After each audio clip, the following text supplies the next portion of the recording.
Hello everybody and welcome back. Today we're going to have a look at HackTV, the open source analog television transmitter. This is a project which is of particular interest to me because it's just so relevant to the things which I do and talk about on this channel, and even more so because it does things which you basically just can't really do with ordinary consumer and even prosumer equipment, such as transmitting stereo sound. And even does things which would be otherwise impossible, such as generating a video crypt signal so that you can decrypt it. Oh yes, this is exactly the kind of thing that we're all about here, so let's dig in. I've split this video into three main parts. First of all, we're going to talk a bit about the hardware and what you'll need to get it running, and then we'll talk about HackTV itself and how to install it and configure it, etc. And then finally, we're going to do some experiments, things which I thought would be interesting to try out. This is going to be some fairly esoteric stuff, not relevant to most people, so that of course will be right at the end.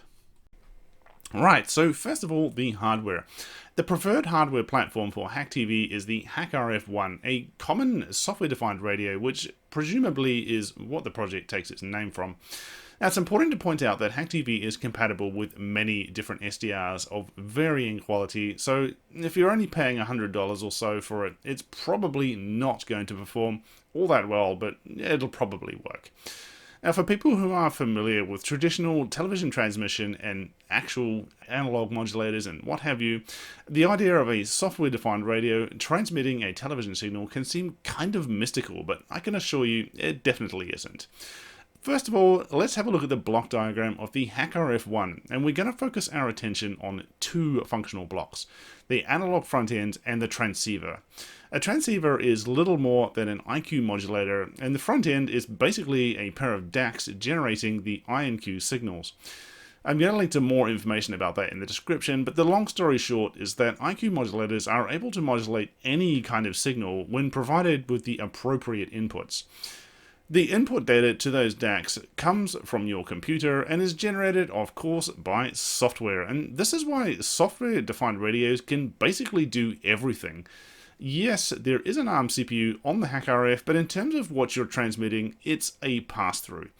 And for this reason, the computer which runs the HackTV software needs to be of a decent specification. Generating television signals in software is computationally expensive. You're not going to be running this on a Raspberry Pi, certainly not at the present time. And the last significant point of interest is the synthesizer and mixer block. This is basically a single-stage super heterodyne up converter, or down converter, and is what gives the HackRF its really large frequency range. I find the history of the HackRF1 really interesting. To truly understand it, we have to understand its creator, Michael Ossmann, and there is a 1-hour video which does a pretty good job of that. Now, this is a fairly candid and unapologetic presentation with a big takeaway, and this is one about the democratization of RF design. By his own admission, he is not a seasoned professional RF engineer, yet is the creator of a very successful RF product. By following some simple PCB design rules and selecting components with 50 ohm inputs and outputs and following the manufacturer guidelines for those components, pretty much anybody with basic electronic design skills can design a working RF device. And the HackRF takes that democratization even further. Not only is the hardware taken care of by other smarter people, even the software generating the signals, once again, we can leave that to somebody else. And my honest take on this is, yeah, works for me. I basically don't really know anything about RF design either, and I'm able to sling things together which actually work by following those three principles. Right, so let's get started. Now, the first thing that we're going to talk about here is power, specifically the RF output power of the HackRF when it is running HackTV. Now, this is a pretty important thing to think about when we're running this, because there is, as you probably will have already read, a potential risk of damaging your television due to excess input power. Now, we're running this thing in the recommended configuration. Literally, I just took the command line straight off GitHub, and the reading we're getting here is -9 dBm, which is lower than I was expecting, but it's still kind of ominously high. And there are a couple of things you can do to reduce this signal. One is to use the software attenuator, which is built to HackTV, and the other is to change the gain of the IF inside of here. I wouldn't recommend doing either of those things for reasons which we'll get into later on. Instead, if you want to reduce it, we would use some kind of external attenuator. Now, this number is significant for a couple of reasons. Number one is that this configuration we're running in, which is the recommended, it happens to be the maximum output power that you'll get out of this, and so this is kind of your worst case scenario. And the other reason it's significant is because we're measuring the integrated output power here, and bear in mind that the signal coming out of here is not just what you intend to transmit, but it actually contains all sorts of other things as well, like spurious tones and unnecessary sidebands and harmonics. So what we're measuring here is everything, all combined, and this is a measurement we can really only make with a power meter like this one. You can't do this on a spectrum analyzer. And this is an important number because when we connect this to our television, this is what it's going to be subjected to, this number here. And it's too high. I actually had a look at the televisions I've got on hand. I couldn't find any numbers, any kind of specs as to what a recommended input range is, but off the top of my head I would say negative 60 dB to negative 20, negative 30 would be safe. I think negative 9 is probably quite a bit too high. And the other thing is that if you do find a number, it probably won't be measured in dBm because it's 75 ohm. They have a different way of measuring things in the 75 ohm world, annoyingly. But anyway, so that's what we're up against here. And so what we're going to do now is have a look at some ways of actually attenuating this. And I had a look around the internet forums, and I noticed that what some people will do is they'll attach an antenna to here, and they'll attach an antenna to their television.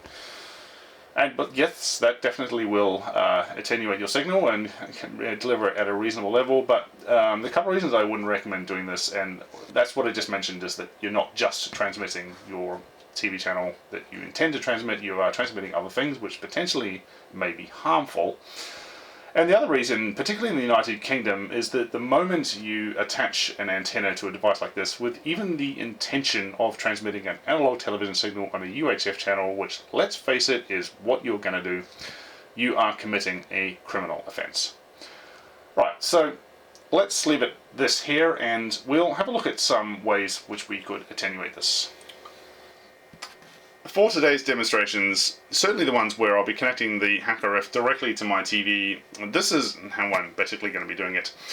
And I have to stress before I even get into this, this is a pretty elaborate setup, and if you were to try and buy these, you'll find that it probably will cost you more than the HackRF one, so I'm not suggesting that anybody try and obtain these items specifically, but this is just what I'm using. So let's go through it. So first of all, here we have an attenuator. This one is 30 dB, which is quite a lot, but it's fine. So this will take us from negative 9 to negative 39-ish, we'll say negative 40. And after that here we have a matching pad, and as the label would suggest, this is for converting from 50 ohms to 75 ohms. And this uses end connectors, and the 75 ohm end, that's going to be a 75 ohm end connector, and these things are really weird, very easy to damage if you accidentally connect it onto a 50 ohm, so always be careful if you're ever playing with these things. And then after that, this is an F connector here, and just as a small side rant here, that's a conical F connector, crimps with this tool here. And apparently nobody in the United Kingdom has ever heard of these things, and I have tremendous difficulty trying to find them. And then off the television after that.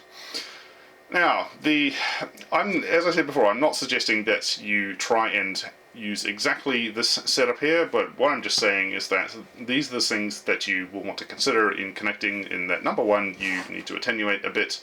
And number two, you ideally want to have some kind of mechanism of converting from 50 to 75 ohms, and as I say, a matching pad is one way of doing it. There are balance, there's various different ways of doing this. And this matching pad actually has some loss intrinsic to it. I think off the top of my head it's 11 dB, don't quote me on that. And that even may bring the output of this low enough to be acceptable to the input of the TV, depending on the specification. So now we're going to have a look at the installation and configuration of HackTV. Now, the first thing to discuss here is which operating system to run it on. Now, normally I am a Windows person. I used to run Linux on the desktop years ago, but I haven't been in the habit of it for a long time. So you'd think that the Windows build of HackTV would be of interest to me, but I'm actually not going to use that today because the preferred operating system for HackTV is Linux, so I'm going to use Linux. And I'm running inside of a VMware here with using USB pass-through just because I just don't have a machine with Linux installed on it at the moment, and this works. Now, in terms of the actual installation, depending on your distribution, it may actually be very easy. Now, in the case of what I'm running here, which is Ubuntu, there actually appears to be a ready-built binary that you can just install through the package manager. So I'm going to do that right now. That's the command that I would run.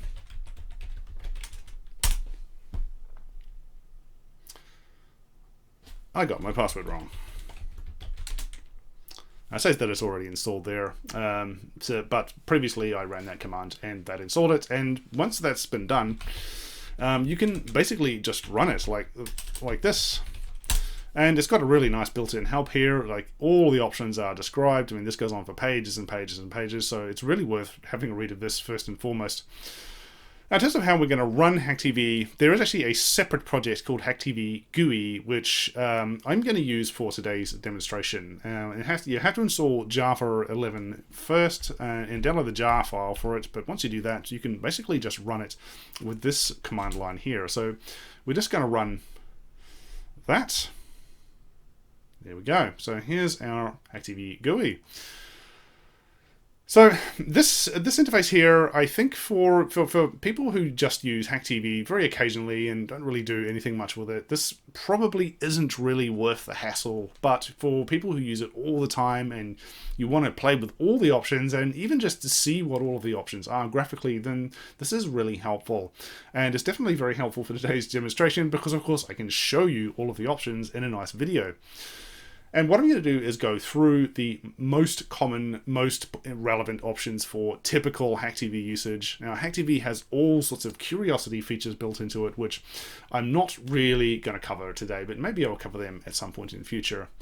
Now, our first tab that we're going to look at here is the source, and this is basically defining what are we actually going to transmit. So this might be a video file, or it might be a test card. And I read that there's also a YouTube downloader for this. I don't know if that is here or working, but apparently it exists. Now, I think a lot of you know this channel well enough to know that the test card is the only source we're going to be using today. Now, next up is the mode tab, and this is where we're basically going to set our video standards, PAL, NTSC, CCAM, and most people are probably going to be PAL. There's going to be a few NTSC people and CCAM people out there, and black and white is another one of the features which is really popular with HackTV, specifically 405 line. A lot of these TVs still kicking around here in the UK, and people are always looking for ways to use them. Now, HackTV is not the only way of doing it, but it certainly is one of the easier and more inexpensive ways of doing it. And we've also got some crazy stuff in here as well, like 30 line bed. Yeah, I would love to be able to find a TV that does that. Multiplexed analog components here, and this is another interesting but unsuccessful analog television system which was developed in Europe. Never really saw any major usage, but interesting nonetheless, and really cool that the HackTV developers thought that this was something that they should, to implement. I would really love to see this going one day, but I don't really have any hardware to run it with at the moment. Now, going back to our main mode here, which is going to be PAL, this is basically going to select our transmission system, this drop-down box here, for the most part. And the main options here are just basically setting the frequency of the audio carrier. Maybe they also change the video bandwidth, I'm not really sure, except for PAL-M, which is 525 line and 60 Hz. Now, I'm going to cover PAL-M specifically at some point in the future, but not today. And we've got some other options down here. Baseband PAL, I don't think a HackRF would make a baseband signal, so this must be for some other hardware. And for NTSC, yes, we've got the usual settings that you would expect here, and some other stuff which I've never even heard of. CCAM.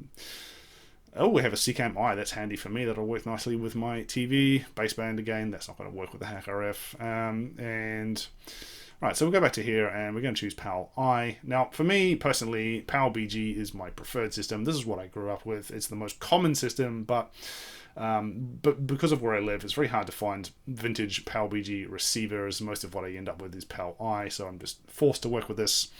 Even though it's a relatively obscure system, but I think anyway, the PAL I is going to be quite overrepresented among HackTV users. I would guess, hence why it appears in the list first here.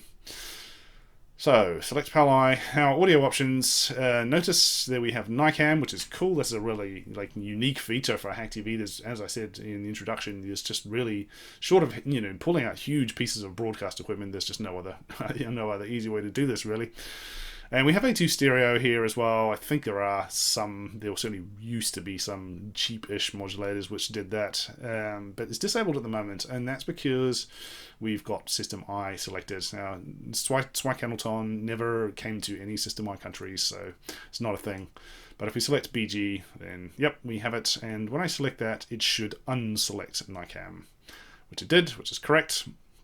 A couple of other options here: disable color, and probably not going to be using those. And VSB AM filter. Oh, that is a very interesting option. We'll be having a look at that later on, in detail a little bit later on. And the pixel rate. So this is going to be the number of samples for the video signal. Interesting that you can set this and the sample rate. And the sample rate here, the master sample rate. So this is the sample rate that all of the data, all of the signal which HackTV generates is going to be using. And this is a pretty big topic, this one. I'm going to move on to that after this in more detail. Some other interesting stuff down here. We've got Macrovision, we've got VITs. Most people are probably not going to be using this stuff, but it's really cool they've got all this because a lot of the times it's really hard to find hardware which actually does this. Now moving on to our outputs tab, our output device is going to be HackRF in my case, but if you have a different type of SDR, you may find one of these interfaces is what you're going to be using. Serial number there, I presume this is if you've got multiple HackRFs connected, if you're rich enough to have 3 or 4 of them, or whatever. And the RF options here, UHF or VHF, well, what you're going to select here is probably going to depend a lot on personal preference and also what kind of receiving equipment that you have available. For me, where I grew up, most color television was received over VHF. We did get a bit of UHF later on. Most people probably, well, I wouldn't say most people, but to receive those, you had to do something other than put bunny ears on the top of your television. So I think a lot of people wouldn't have ever seen much UHF TV. And TX gain. Now this is a really, really important setting, and this is setting the gain of the amplifier which sits inside of the transceiver block. And in most examples, you will see this set to 47. 47, very important number. That's the maximum. And from my experimentation of this, it basically seems to end up setting the signal to noise ratio of your output. So if you set it to 47, you get the best signal to noise ratio. If you set it to 0, you have basically almost 100% noise, like no signal at all. And this would kind of suggest to me that the stages in the HackRF after that transceiver block are quite noisy, so you really just want to shove as much power into that as you possibly can to get the best output. Another option here is the TX RF amplifier. This enables that amplifier at the outputs of the HackRF. If you want to blow the crap out of the input of your TV, or you're using some kind of illegal transmission, then you want to be ticking this. Oh wow, there's a warning. Yes, well, that's very good that there's a warning, because not an option we probably would normally want to be using. And a custom frequency, oh yes, that's a nice feature, and we will be using that later on as well. So back to UHF. So we're going to be selecting not channel 21 but channel 29 today. That's because I made a balls up with something. Once again, we'll get to that later on. There's the frequency, all pre-populated there. Really nice, so I don't have to look that up. And then we have various other options here, which these are kind of quite specific things, which we're not going to be getting into today. But an important option for this interface specifically is this path to HackTV. When I first launched this interface, this was incorrect. So it probably depends on your distribution where this is going to be. So to find out where it actually is, you go back to your terminal and which HackTV. That's going to tell you where it is. And you couldn't actually type anything into here, but you can browse and select the location of your HackTV binary. And once you've done that, it's basically good to go. So we'll just go through and check all of our settings here, 47, and we're, I seem to be back to channel 21 again, don't know why that is, channel 29. And mode, we power I am on, sure, and yeah, that's it. So let's fire it up. So HackTV is now running, and straight away we've got some output here from the HackTV binary itself. It's console outputs, and it's telling us, broadly speaking, what its operating mode is. Sample rate there, and frame rate. And another particularly important thing which we can see here is these 3 U's. Now what this is saying is that there was a buffer underrun, and it's perfectly fine for there to be an underrun when it starts up. It seems to be that it always does that, but after HackTV is started, you really don't want to be seeing any more U's coming out of the console here, because every time you see a U, that means that your computer has been unable to supply enough data to the HackRF to actually produce a constant signal. So you're having some kind of interruptions there. And it might be that you just have run out of CPU power, or perhaps that there is some kind of a bottleneck in the USB, or some other weird thing is going on. But anyway, you don't want to be seeing lots of U's here. That is bad. Another interesting thing about this is that when it is running, we can actually see pretty well how this GUI interacts with the HackTV itself. It's just running it on the command line. So there is the command line down there, and I can select all and copy it, and so I could paste it into the terminal and run it individually. So yeah, it's a pretty interesting way to discover what all of the options are without having to read through that big long README.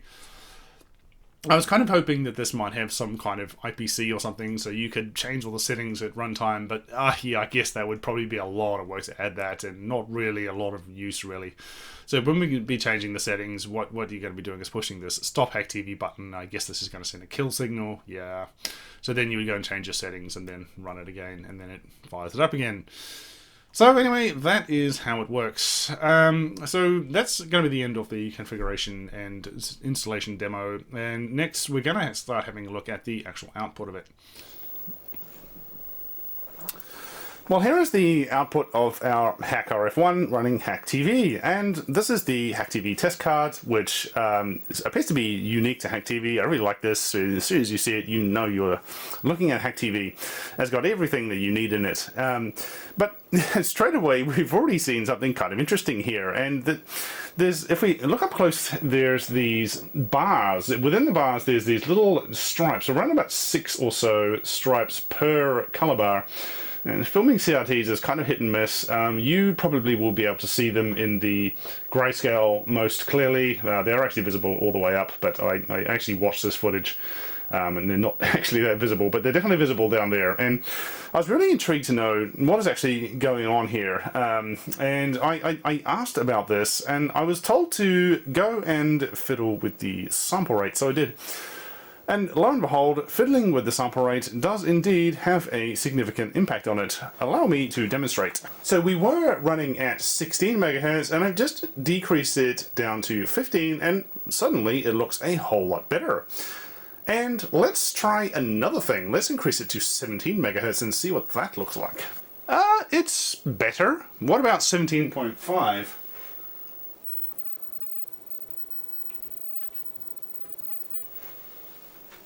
So once again, 17.5 looks really nice. It just seems to be that 16 is just a bit of a bad number, which is kind of unfortunate because it's the default. Now this phenomenon is really intriguing, and I'm not able to offer any explanation as to why this is happening. Now, in terms of the sampling, bear in mind that to achieve a good sample rate, or achieve a good signal rather, all we have to do is meet Nyquist, which is basically we double the signal bandwidth, and that's our sample rate. So our signal bandwidth at the moment, because we have NICAM, is going to be roughly sort of 7 megahertz, and we double that, we get to 14. So a sample rate of 14 megahertz would be more than enough, and so 16 is more than enough. So there's no obvious reason why we should be seeing this effect. Now, I've spent a bit of time with test equipment trying to track it down and trying to understand it. I did find something interesting, which we'll just have a look at now. So we've got the HackRF1 transmitting HackTV into this 50 ohm termination here, and I'm just having a look around to see what sort of tones are being emitted by the HackRF1. And straight away we can see one that's quite dominant here, and just put in this 32 megahertz, and you can see that it's exactly 32 megahertz. So the sample rate that I'm currently using is 16 megahertz.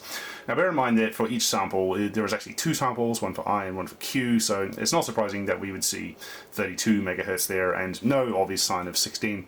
And there's another harmonic of it, about 64 megahertz there. So yeah, this sample rate is showing up is quite a dominant tone just from from the surface of the HackRF1. And it's visible in around most of it. It does down here. It does eventually get crowded out by other things and get quieter. But yeah, quite a noticeable. And over here, I mean, it's really noticeable. And what I was wondering here is, could this be the explanation for this? Why the sample rate has such an impact on the visible signal is because maybe it is being picked up by something else, maybe down here, and there's some kind of beat pattern going on. And perhaps that would explain why changing the sample rates has such an visible impact. I also noticed that 17 megahertz is quite good as well, quite clean. It looks okay. 15 megahertz is okay, but 16 megahertz not okay. We see this strange effect in here. And I can definitely prove that this is the sample rate. So if we kill off the HackTV process and change it to 30 megahertz, I'm just going to do that right now. You can see this tone is going to move. There we go. So it moved. And if I punch in marker 30 megahertz, you can see if I put that there. So it's now exactly 30 megahertz. It's a bit quieter now, but definitely quite noticeable. Gosh, the first harmonic is a lot louder. Anyway, I don't really definitively know what's actually happening here. I'm just speculating. If there's any experts out there who really have a good insight as to what might be going on here, definitely let me know in the comments. I'd be interested to hear from you. Now there is another HackTV oddity which I noticed, which once again I don't have any explanation for. Now notice the quality of the NICAM signal here, which we're seeing 75% at the moment, which is definitely lower than what I've seen out of the Philips modulators that we saw back in video number 2. At one point I saw this as high as 80%. I'm not sure why on this particular occasion it's now down sort of 75%.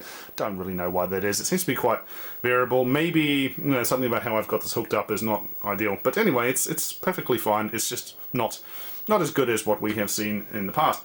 But anyway, what I'm going to do right now is go and kill off the HackTV process and restart it without the VSB filter enabled. Now, interestingly, our signal quality for the NICAM has reduced significantly. It's now down around about 60 or so %. And this is another very intriguing phenomenon. If the VSB filter basically is attenuating the lower sideband of the video signal, which does not cross the frequency domain of the NICAM carrier.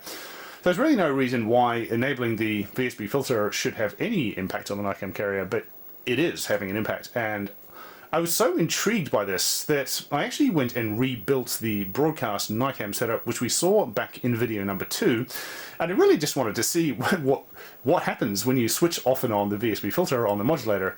And the answer is that whether or not the VSB filter is enabled, the signal quality is around about 88 to 92% in either case. So this is a HackTV specific phenomenon.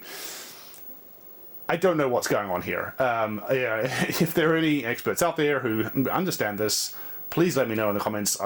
Once again, I'd be really interested to hear from you.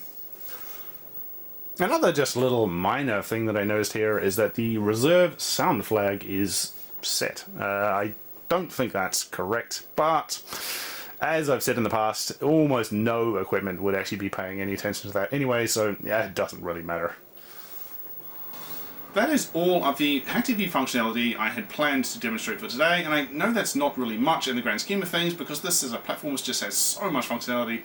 If I tried to demonstrate even half of it, this video would end up going on for hours, so I just can't really do that today, unfortunately. But I'm sure that we can come back to it at some point in the future. From this point onwards in the video, I'm going to move on to some of the more esoteric and nitpicking kind of testing and experimentation which I did while I was first playing around with the platform. And as I said back at the beginning of the video, this stuff is quite specific and not really going to be relevant for most people. So if you're an average, you just want to play around, get that old television running, now is the time to close your browser window and just go and have fun with your HackTV. This is not going to be for you. But for you super nerds out there, by all means, keep on watching. Now it's time to have a look at the output on the spectrum analyzer, and yeah, you knew we were going to get to this eventually. Now in the past I've had the video capture device hooked up to this and nice on-screen overlays and stuff, but I'm just way too disorganized to be doing that at the moment, so it's going to be my camera and my finger pointing at the screen today, unfortunately. So let's break down what we're looking at here. This is the output of the HackRF, obviously running with HackTV, and our span is fairly short here, just 27 megahertz, and we're centered on the primary transmit channel, which is UHF channel 29. And there's quite a lot going on here. So I think the first thing I'm going to do is point out the parts of the signal which are, I would say, the parts of the signal that we care about, that we want, and so that starts here. So in the center here, this very tall peak here is the carrier tone for the vision signal, and luminance, sorry, and this next peak down here, this is the chrominance subcarrier, and then we have a really tall one up here, and that's the FM audio, and then just below here there's a NICAM. This is the NICAM carrier right there. So basically our signal of interest ends about there and it starts there, so it's not really very much of what we're looking at here, but there's all of this other junk on here. So let's break them down for you. Over here we have, I don't know actually, I'm not sure what this one here is. These two over here, I do know what these are. So this is an image of the NICAM carrier right there, and there's, if we just change this span, make this a little bit bigger, and we're going to move it over a little bit as well, we can probably get a better look at this one over here. This is really interesting. So yeah, there's an image of the NICAM carrier there, so basically that's the NICAM carrier again, for some reason. And there's another tall peak here. This is the FM audio subcarrier again, for some reason. And this one here is the chrominance carrier again. So the chrominance carrier actually appears 3 times in the signal. It's there, the upper side band is there again, the lower side band, and it's there again. And I'm really intrigued. This signal artifact here is really interesting. I don't really know, based on my past experiences with analog television, I don't know of a scenario where you would see these repeated over here like this. Like I've seen scenarios where you would see them over here, exactly the same offset from here as it was to here, but to see them down here on this kind of unusual offset, very, very interesting. Don't know what's going on here, and this is probably due to the pretty complex nature of what's happening inside of the analog front end and the DACs and what have you inside of the HackRF. So anyway, that is that's the components of the signal which I would consider to be near the primary frequency. And this doesn't include any harmonics. And kind of straight away here we can see why you want to think a bit carefully before you're attaching any antennas, because as we can see here, there's quite a lot of stuff there that's appearing on the output here that probably we wouldn't really necessarily think was here. Now, while we've got the spectrum analyzer in this mode, I think it would be really interesting to activate HackTV's software VSB filter, because that is a really interesting feature, and it's going to change the appearance of this quite a lot. So I'm going to go over and do that now.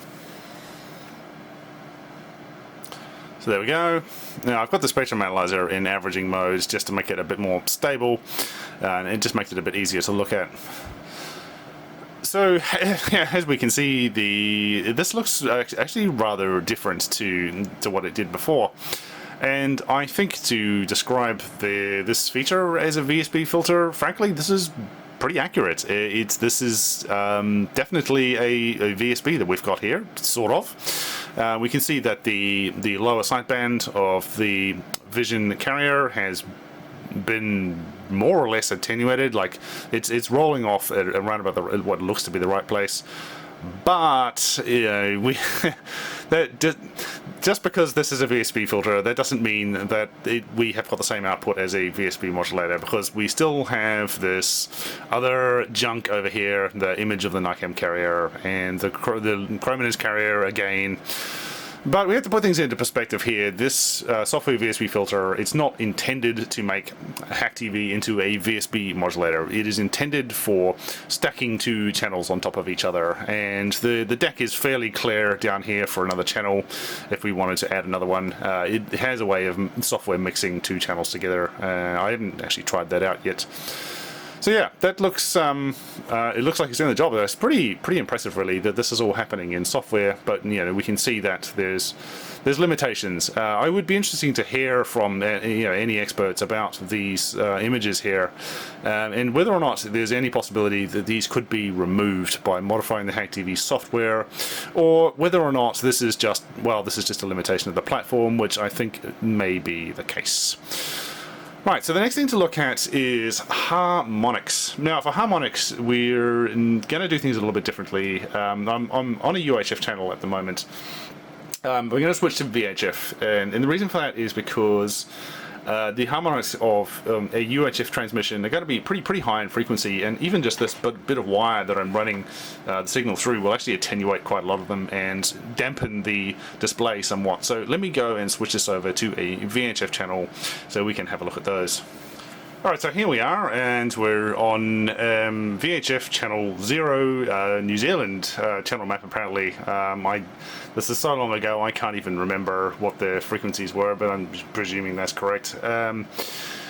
So once again we've got a pretty short span here, and we're just looking at the signals near the primary frequency. So what we're going to do is increase the span so we can see if we can see any harmonics showing up. And we should see them fairly quickly if they do show up. And let me just increase my resolution bandwidth here. And frequency, let's move this over. Span.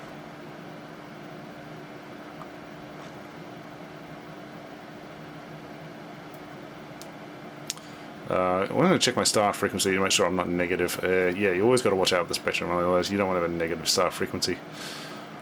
So here we go, and there's some harmonics there. And it's not actually as bad as I thought it would be. So there's a primary, there's a first harmonic, there's a second harmonic. Can we see a third harmonic? Let's just make our span a little bit larger.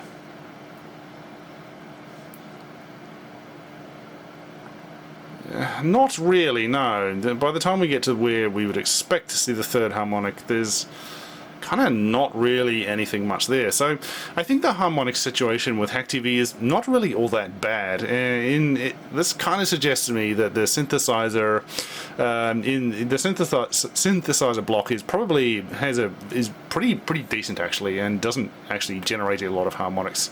Some of the synthesizers I played with, certainly one I bought off eBay a while ago, the harmonics are just absolutely diabolical. So the one in the HackRF one must be quite nice. But nonetheless, there is definitely a harmonic there, and that second harmonic, the first harmonic, is fairly powerful in amplitude, and for whatever reason, it just kind of tails off after that. So there you go. So there definitely are artifacts in there, and this is once again why we don't attach antennas to our HackRF1, because we're just transmitting all this other stuff which you probably may not necessarily be aware of. So we've got our big stack of equipment out here, and I just really want to demonstrate a couple of things I was talking about. First of all, the NICAM signal quality, 89, 90%, and it is that number whether or not the VSB filter is enabled or disabled. So if I turn it on, as we change this, and it has absolutely no effect on it whatsoever. Now, I'm not suggesting that HackTV should perform as well as this equipment. This, would have originally listed for $70,000-$80,000 for this kind of setup here. So I think that's really an unrealistic ask. All I'm saying is that it behaves the way that I expected it to, in that the lower sideband for the modulator does not interfere with the NICAM carrier. So just one other thing to look at for reference here, and this is the output of our big stack of equipment on the spectrum analyzer. Now, to be fair to the previous test, we're doing this at VHF. Now, presently transmitting a double sideband there, so there's a lower sideband and upper sideband. Not something that you would put on air, but they did have some uses for testing and what have you.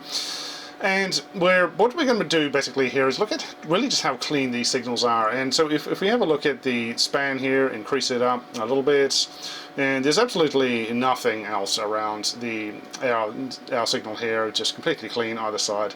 So quite different to what we were looking at before.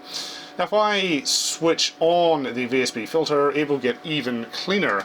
So the lower sideband has been attenuated away, and so we just have a little bit of it left over, and that's why they call it vestigial. And the other thing we'll have a look at here is the situation with harmonics. So what we'll do is set the stop frequency to, we'll say, 500 megahertz. So that would show us every possible detectable harmonic. And there it is there. So there's our signal, and there's really, looking like here, there's just absolutely nothing else. There's no harmonics whatsoever. So really, really clean. And yeah, so this was really just to show you what analog television signals look like under ideal conditions with ideal equipment. And once again, I'm not suggesting that HackTV should be producing this kind of output. This is purely just for a demonstration. So for this last part of the video, we're of course going to do our experiment. Now I've got a whole lot of stuff attached to the output of our HackRF here, and the purpose of all of this is to try to clean up the output of it, so that we can get something that is closer to what we were just looking at. Now obviously we're not going to get exactly that level of cleanliness, but I think there's definitely an opportunity to make a big improvement here without using arcane massive pieces of equipment. In fact, all of this is actually fairly inexpensive, mostly all just bought off eBay. So I'm just going to walk through the actual process here and what's actually going on here. So obviously at the beginning here is our HackRF1. Now straight away here, there's a big difference to what's coming out of here. So in this setup, I no longer output the signal on channel. Instead, I just output an IF signal.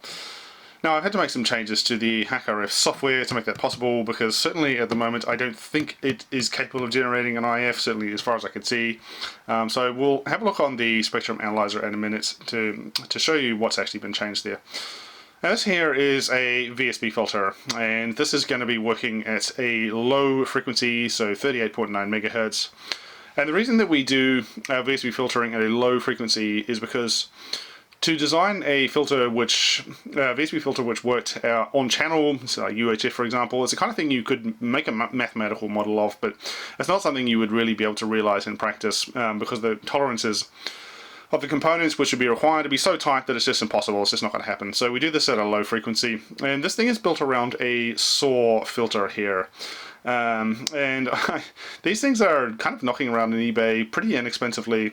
Quite a few different parts available. This one here I think originally is for digital television receivers, but I had a look at the passband of it, and it's actually it's not exactly like an analog TV VSB filter, but it's fairly similar. But the problem with these things is that in order to connect it to a setup like this, you've got to remember our keeping it 50 mantra. The impedances on these SAW filters is anything but 50 ohms. They're always really weird. And trying to match them to 50 ohms for like a television carrier in a 38.9 megahertz IF, not a straightforward business. Looking at this data sheet, so I noticed that there's these diagrams on here where you have a sweep of it and 0 dB in the passband as well, which is impossible because these things do have a certain amount of loss. And I kind of wondered how they might be doing this, because the diagrams look like they would be created by a network analyzer, which is going to have 50 ohm connections on it. So they must have some kind of active circuit which they use for testing these filters, but the datasheet for this particular filter doesn't really say anything about what that is. Now these filters were owned by Siemens a long time ago, and it turns out the circuit which they used was actually published many years ago. I found a couple of scans of it online.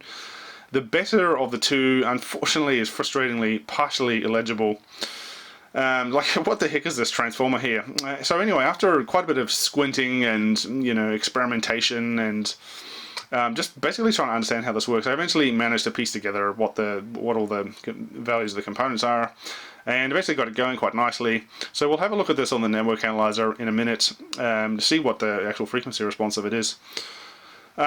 So after this, we should have a fairly clean VSB IF from the HackRF, and but it will be you know, obviously an IF frequency, so not really something we can put into the back of our televisions. This here is a splitter, and the reason I always wherever there's an IF involved in these experiments, I pretty much always have a splitter. This is going to be going off to some kind of test equipment. It varies depending on the demonstration. Now, next after this, we have an up converter, and because of course we're outputting an IF here, we need to actually up convert it back to our channel, or you know, that we actually want to receive on the television, which is going to be channel 29 for a reason I'll get to in a minute. And this is done with this RMS30 mixer. Bought this off eBay. I think it originally was advertised as something else, so I opened the lid and found it wasn't what was advertised, but anyway, RMS30 is fine. And this is a synthesizer here, which is going to be driving the mixer. This one, another thing I bought off eBay cheaply, has really nasty harmonics in this. So unfortunately, you know, having cleaned up the output of the HackRF quite nicely, we then, when we do the up conversion again, we make it really, you know, we make a big mess of it again using this setup here. So in order to deal with this, we have a filter here, and this is a hairpin filter. Now, if you recall back to the beginning of the video, I said I was using channel 29 when I would normally use channel 21, and that's because of this damn filter here. Now, this thing was generated by a script which I found on the internet, and I'm not smart enough to design stuff like this myself. But the deal with these sorts of filters is that they basically are a network of inductors and capacitors, but they use the parasitic, you know, inductance and capacitance of the PCB to construct the filter. So yeah, the advantage is that they're very cheap and easy to make. The disadvantage is that they're a bit hit and miss, you know, unless you have like a really expensive impedance controlled PCB process and really good software to do this with. It's very unlikely that the filter you design is going to end up having the frequency response that you want, especially in the case where I've used a $4 PCB service for this. So I originally specified this to be channel 21, and I knew that it wouldn't end up being channel 21. That's why I only wrote the length of it on there. It actually ended up being a channel 29 filter, which is, it's fine. I mean, if I wanted a channel 21 filter, what I would probably have to do is have a whole bunch of them made in a single batch, and hope like heck that one of them came out with the right frequency response. It would have to be done that way, because if I then put in another order, if I was using a $4 PCB service, it's likely that it would get sent to a different factory and it would be made using different process and different materials, so you'd be back to square one. So really quite hard to do this on the cheap, but possible. And then this here would go off to our, you know, 50 ohm to 75 ohm matching pad and into the television, and maybe off to a splitter and the transmitter. Anyway, so that's the walkthrough of the setup here, and I originally had a whole big spiel planned for this, and I've had to cut it down quite a bit because the video is getting too long. So anyway, let's what we're going to do right now is take this out and connect it up to the network analyzer and have a look at it, because I really love this circuit. It works really nicely. Okay, so we're down on the floor here with the network analyzer because I'm just so damn disorganized at the moment, and what we're basically having a look at is the S21 log mag of our VSB filter, which I've built for this demonstration. And we can have a look. We can see here that the passband is actually looking very similar to what we saw in the datasheet there, so very, very similar actually, and 0 dB in the passband. So I'm comfortable to say that I've probably mostly recreated this mysterious circuit which was used for testing these things. And of course we have everything all nice and 50 ohm as well. Now in terms of the actual frequency response here, we're starting, it's about 32.37 is the beginning of the 0 dB passband, and the end is 39.73, so it's pretty close to a VSB filter. The only issue I've got with this here is that this is a bit aggressive for a system line NICAM. That'll probably end up attenuating a bit of it, but we're mostly using a system BG NICAM here, so it doesn't really matter. And now, every time the topic of VSB filters comes up, somebody will pipe up and start talking about group delay, so I'll just quickly cover that right now. So we'll have a look at the delay characteristic. So we're just focusing on this piece in here, because the rest of this is the stop band, so ignore that. What are they at the moment? It's 10 nanoseconds per division, so we've got roughly just over 40 nanoseconds of variation across here, quite upsy-downsy. But, I mean, I think, I don't know what a good number is actually, but 40 nanoseconds I think is probably pretty reasonable. And certainly when, just in terms of testing it, it seems to give a pretty good result. Now, if you were pedantic, you could add a whole network of delay equalizers onto this PCB and get it into really low tolerances, but not really necessary for our playing around today. So this here is the output of HackTV running through the filter which I've just demonstrated, and we can see straight away it is just so much cleaner. I mean, I can already feel my stress levels are like 20 dB lower than they were before. But we're not completely perfect here, so there's a couple of things I noticed straight away. We've got a couple of little weird tones sneaking through here, not really sure what those are, but they're quite quiet, so not really that much to worry about, certainly not for what we're doing here. And another thing which didn't really quite come out too well, if you look at the NICAM carrier here, there's this kind of shoulder of noise between it and the beginning of the passband of the filter, so it seems to be just generally things are just quite noisy around here, but oh well, as I say, it is a lot better than before. And the other thing to point out is that if you look at you notice that the NICAM carrier is actually now below the vision and sound, and that's because I modified the HackTV software to generate an IF signal. I don't think that's a feature that it has out of the box. It would be embarrassing if it did have it and I didn't spot it. It wouldn't be the first time. Basically what we do there is we just manipulate the I and Q signals before they're sent to the HackRF. Quite a simple change.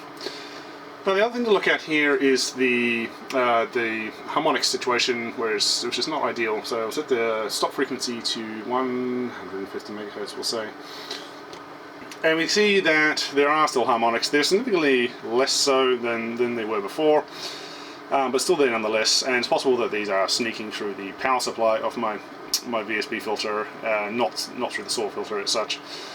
I'm not too worried about these because we'll be able to take them out in the next stage of filtration. The key point there is that they are quite far away from the main block of carriers there, which we're specifically trying to filter, which makes it a lot easier to deal with. So I've connected together all of the bits and bobs we saw before, so we're now running the whole setup together, and we're now transmitting from the HackRF on channel, specifically UHF channel 29, and as I said, it has to be 29 because that hairpin filter which I made only works with 29. And yeah, it's just really a lot nicer here. Now, it's obviously not absolutely perfect here. There's some little tone sneaking through here. That might be the from the mixer, which I'm using to upconvert. But if we increase the span, have a look around it, it's really nice. There's really nothing else going on. So just so much cleaner than before. That's the UHF channel. So if we want to look at the first harmonic, I'm actually just going to jump straight to it. So double this frequency would be 1070.5. Megahertz, punch that in, and there's absolutely nothing there. There's no harmonics whatsoever. That's to be expected because these hairpin filters, pretty good at blocking things which are, in the stop band. So yeah, it looks really a lot nicer, and didn't really spend a lot of money on this. Spent quite a bit of time, however, but the actual money spent, we're talking, maybe $50 or so to build all of these bits and bobs here. Now there's another little bonus here in that the quality of the NICAM has actually improved a little bit. We're seeing sort of 78, 79, even sometimes 80% signal quality, when previously it tends to hover around sort of 74, 75. And this was a scenario I was talking about earlier, and I couldn't remember what it was. It's when we were running through this big filtering setup that I've attached to the back of it. Yeah, it's just quite surprising, really. One thing I will note is in the previous clips, this was set to split carrier. It's supposed to be inter-carrier for this testing. I went back and checked everything to make sure that wasn't having a material difference on the measurements, and it isn't. So it's fine just noting that for anybody who is experienced in this kind of thing. So there it is, all connected together and running, and certainly looking pretty nice. Now I don't know if I would necessarily want to go attaching an antenna just yet. Even if I had the appropriate license, I'd probably want to refine this a little bit further, but it just goes to show that these things are possible with simple and inexpensive hardware.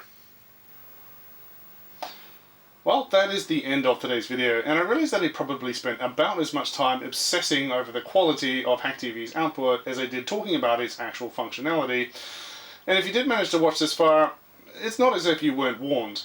Now, I think there is scope to talk more about HackTV's functionality in future, but it has occurred to me that I'm going to need a whole lot of extra equipment in order to do that, equipment which I just don't really have at the moment. So, yep, that is it for today's video, and as always, thanks for watching.